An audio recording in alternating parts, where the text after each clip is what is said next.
Hey Swingers, welcome to another exciting episode of Tire Swing Games plays Pokemon Brilliant Diamond. Today we are we're re-recording again, Swingers. Seth fucked up, and by Seth fucked up I think I accidentally about 7:30 on this episode, 7 minutes 30 seconds, I'm pretty sure I accidentally unplugged my mic or some shit. What the fuck is that on my mic? I don't know. I don't think I want to know. Oh, it's hair. Okay. It's getting thrown out. Okay, that's fine. Anyway, Swingers, we're going to the Valor Lakefront right now. We just beat the 6th gym in the last episode. And Swingers, this is your sign to get yourself a cup of chalky milk. Swingers, I already went and got myself a cup of chalky milk. You know what'd be even funnier, Swingers? Put it in a wine glass. We don't have those, but we do have whiskey tumblers. We also have... But, unfortunately, Swingers, that's not enough chalky milk. We also have the glass Coke cups from McDonald's. No, we don't. I thought I had some. If you have them, I don't know where they are. They're not in the kitchen. I swear I had some. If you have them, I don't know where they are because they're not in the kitchen. Unless you just put them in not the normal cupboard.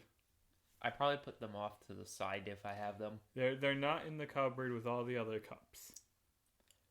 Which include 4 Kingdom Hearts shot glasses, about a dozen regular glasses, 6 big boy cups, like big boy, like not the company big boy, but big boy sponsors. But I mean these are Larglad cup.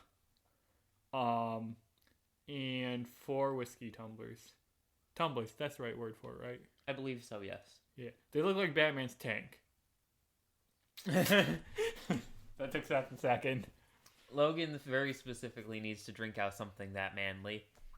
It's the only way he feels like a man. First of all, that's sexist. Second of all, women can like the tumbler. It's cool. Second of all, it's actually a big middle finger to Batman that I would drink out of his cup. Which is good because we don't like that Batman's not good. Oh. His content is entertaining, by all means. But he should not be idolized. He's a rich billionaire using his money to go beat up mentally handicapped people in the streets at night. And poor people who he is actively marginalizing. Actively marginalized. Yep, exactly. He is creating the scenario in which he is allowed to do these things. Like, literally, canonically, how many of his villains are literally created by him? At least, 3 or 4. Yeah.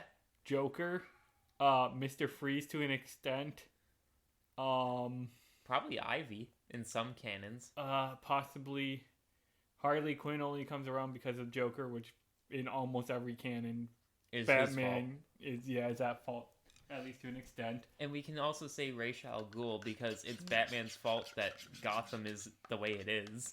Well, Batman's not helping it, but Ra's al Ghul is going to be a bad guy either way, and the fact that Batman just lets him keep being a bad guy is kind of shitty. Yeah, he doesn't care about reforming his enemies, just beating them up and putting them in jail.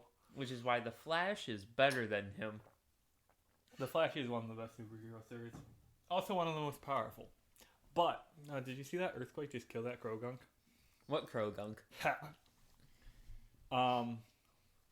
I was looking at an article earlier today. Actually, speaking of power scaling and such. We didn't specifically specify that, but that's where I was going to go. And it was talking about all the wizards in Harry Potter that could beat Gandalf. And the fact that the list had any is very suspect to me. Because Gandalf is a lesser angel. He is? Yes. Gandalf is quite literally a lesser angel. And this list tried to claim that these mortal wizards could beat him in a fight. Okay, but not all angels are created equal, Logan. Gandalf is one of the most powerful lesser angels. Especially as Gandalf the White. Yeah, but in terms of his power scaling, what feats has he achieved compared to, say, discount Star Wars? Oh, Harry Potter. I mean, Well, there was that time he died and came back. He beat up the Balrog, which is another lesser angel, that he straight up said, none of the other, like the other 8 members of the fellowship combined would get bodied by.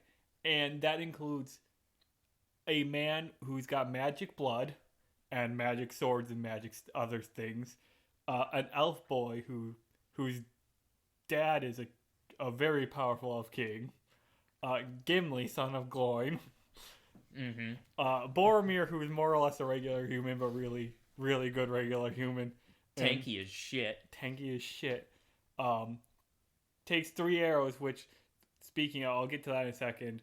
And then 4 hobbits who have varying degrees of capability, but at the very least all have magic swords. And somehow Frodo is the least capable of all of them. Well, to be fair, he's limited at all times by the ring, essentially. Like, the ring is constantly working against him.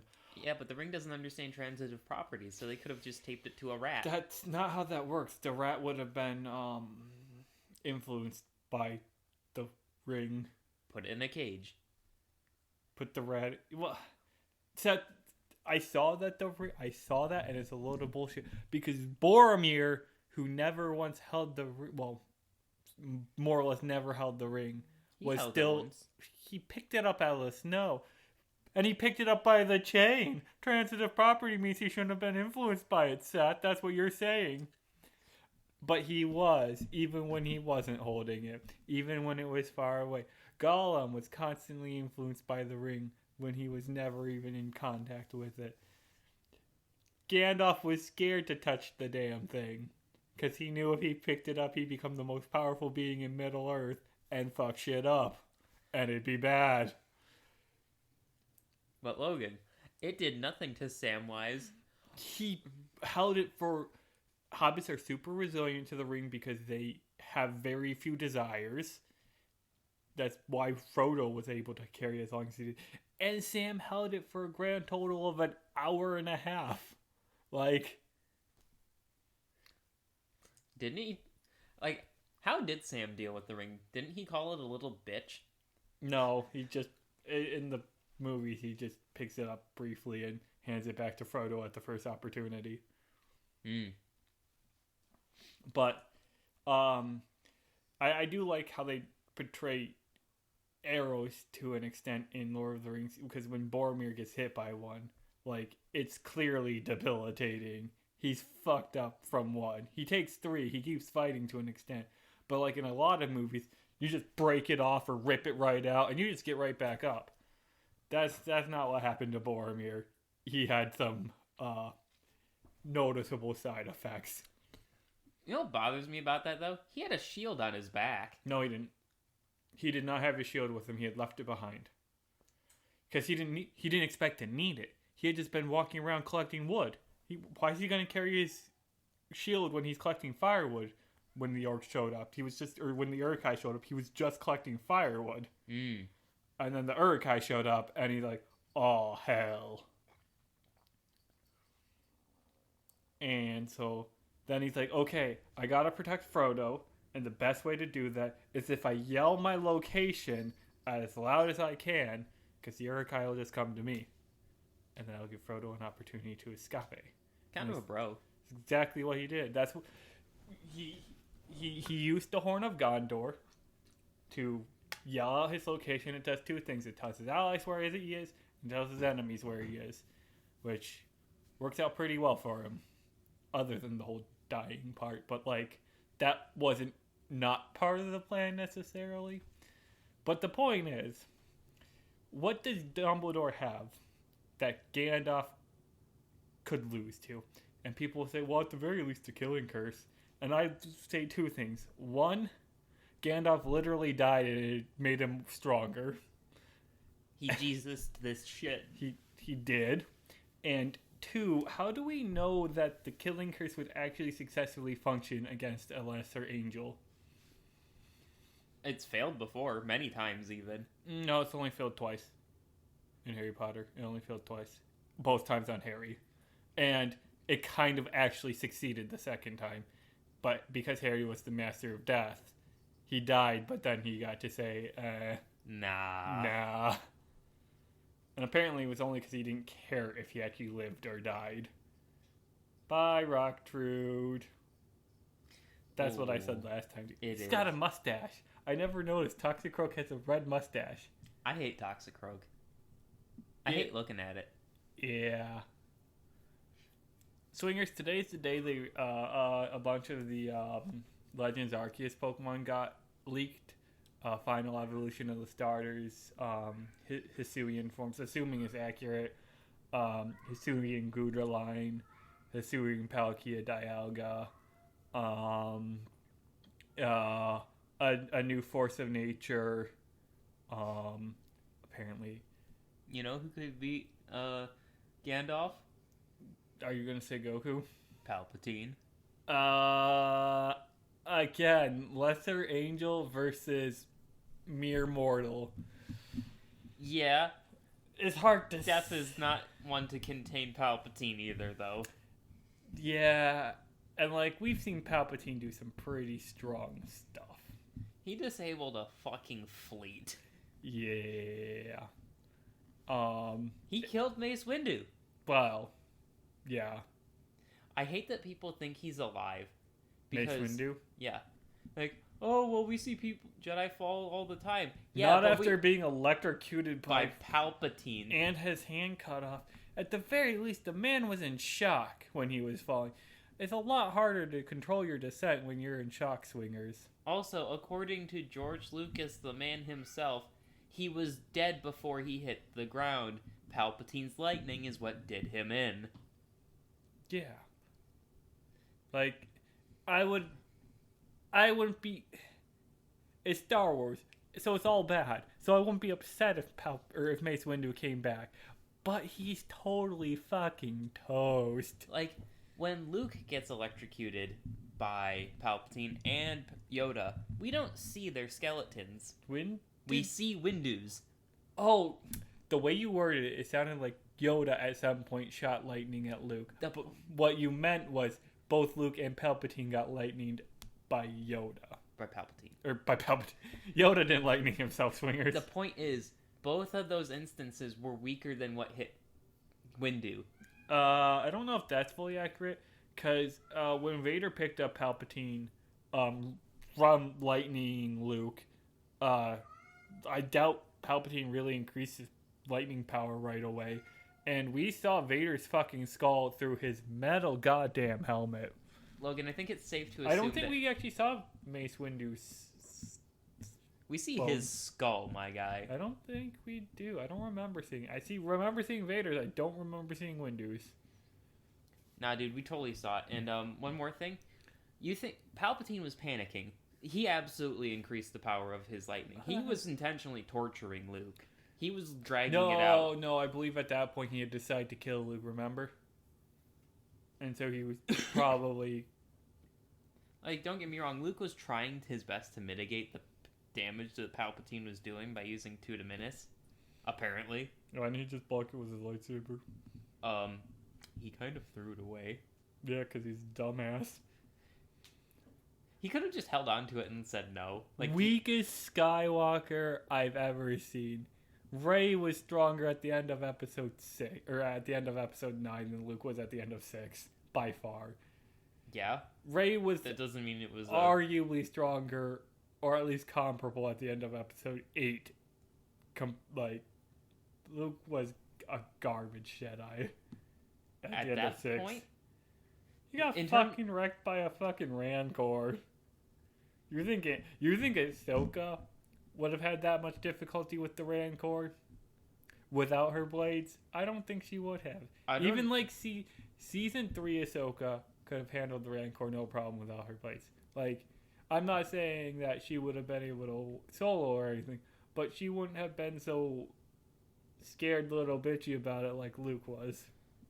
Logan, Anakin, Luke's dad, fought a Gundark, which is a lot smaller than a Rancor without a lightsaber, and he was getting bodied the whole time. He wasn't getting bodied the whole time. He wasn't really putting in effort to the fight. He had literally just been crashed and I think was breathing in poison gas. The Gundark was faster than the Rancor by far. They were in a dark cave. And Luke fell down a hole. Well, yeah, like 15 feet, not that deep. And I think he slid down at some point. Like, I think he had a ramp at some point. I don't remember if he just dropped. What was my other point? Luke knew he was going to be fighting the Rancor. Let's be real here. He got warned. Anakin was not. I mean, he had some expectations, but... I'm going to say something. Anakin also totally beat the Gundark. With Obi-Wan's help. Well, again, they were breathing in poison gas. The Force mitigates that. Mitigates it? Luke didn't have to breathe in any poison gas. He didn't. He was alone, though. He didn't have help. And one thing I'd like to... And no poison gas. I'm going to say something probably somewhat controversial. And he was more focused. Luke was more focused on the fight. I'm going to say something very controversial and brave at the same time. Luke in Episode 6 probably is more accurately power scaled to Anakin in Episode 2. Yeah, no, Luke in Episode 6 is fucking, weak as shit. Like he's, low Knight level at best. Just remember, Anakin fought a Sith acolyte on the back of a Rancor and kind of just completely ignored the fact that the Rancor was trying to attack them both. Remember that, Seth. Now, that said... Did I say acolyte? I meant assassin if I said acolyte. Anakin had the benefit of formal training for decades. At that point, you realize he only went through 10 years of training with Obi-Wan. Like, that's not... I'm not saying that's not more than Luke, but I'm just saying decade. Like, how much training did Luke get? Like, a couple of weeks, maybe a couple months at best? Man, Anakin was 21 in Episode 3. No, the Clone Wars was 3 years, and he was 19 in... No, because he was 8 in Episode 1, right? 8 or 9. And it was 10 years later in Episode 2. And then 3 years after that is Episode 3. So he was only 21 or 22 is my point. Like, he's... Yeah, so by the time New Hope happens, he's like 44? Because Luke was 19. New Hope is... I thought it was like 20-ish. It's 19 years later because Luke was 19. Okay. So, your math is wrong. He's 40 or 41. Either way, by the time Vader dies, he's like 45. Because there's, 5 years at most between A New Hope and Return of the Jedi? It's only... I want to say it's only a couple of months between New Hope and Empire Strikes Back. And then, it's like a year. I thought it was only a couple of months. But, I mean, it's 3 years to Return of the Jedi after Empire Strikes Back. And Luke never did go back to Dagobah because he was in the middle of fighting a war. Well, it doesn't sound like his problem. Like, I understand, like, to some extent, Luke's training probably progressed quite a bit quicker because he was fighting a war, but at the same time, it might have also just been hindered because he was fighting a war. Yeah, I mean, he wasn't training the right way for the Force. He was... brute forcing it, really. Yeah. Plus, he sucked. Now, what we see in Mandalorian Season 2 is a lot better. Well, that's a lot later. 5 years later? 6 years later? That's it? The Mandalorian does not take place that much after Episode 6. It's over 30 years. It's 30 plus years after the war. After the Clone Wars. Yeah, but Logan... So 30 plus years after the Clone Wars is like 8 years after Episode 6. Well, they're going to use ABY after Battle of Yavin, so we can figure out... Which is so weird that they picked Battle of Yavin to me. Like, Why? Yeah, then. Why episode 4? 9 ABY. Yeah, so that's... 9 years later than Luke destroying the Death Star. Yeah, so that's... Well, that's 4 or 5 years after, Episode 6. Yeah.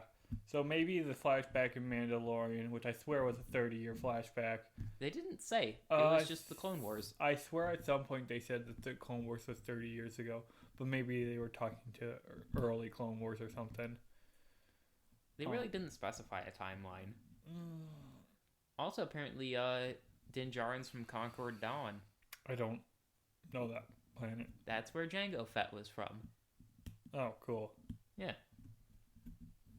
Also, Swingers, watch Book of Boba Fett. Logan hasn't yet, and I think he should. You told me like 2 days ago it was kind of bad. It's hit and miss.